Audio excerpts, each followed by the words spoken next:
that time of year when you wake up to find bodies of water turned that familiar shade of green in honor of St. Patrick's Day. One of the most famous is the Chicago River, which has been drawing crowds to its emerald shores since 1962. But did you know that it was originally dyed to help clean the river?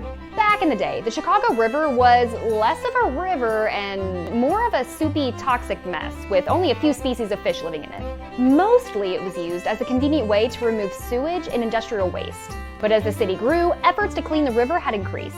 Then in 1955, Chicago Mayor Richard Daley tasked city workers to figure out where all of the sewage was coming from. And one of the tools they used was a bright green dye to identify leaks in pipes. While all that's going on, the city's St. Patrick's Day Parade chairman saw this and was like, why don't we dye the river green?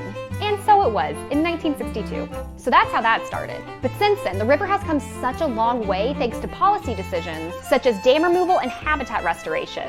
And today, the river is home to about 60 species of fish, as well as beavers, turtles, and other wildlife. And the tradition of turning the river green goes on as well. Today, it's a vegetable-based orange powder that the Illinois EPA says is non-toxic. But since the exact formula remains a closely held secret, environmental groups say they can't give it their official seal of approval. Chicago isn't the only city that does this. Every year, Tampa Bay turns emerald for a few hours before the tide washes it away.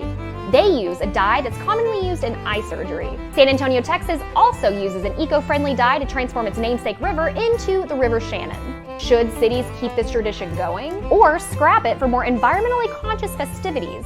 Let us know your thoughts in the comments.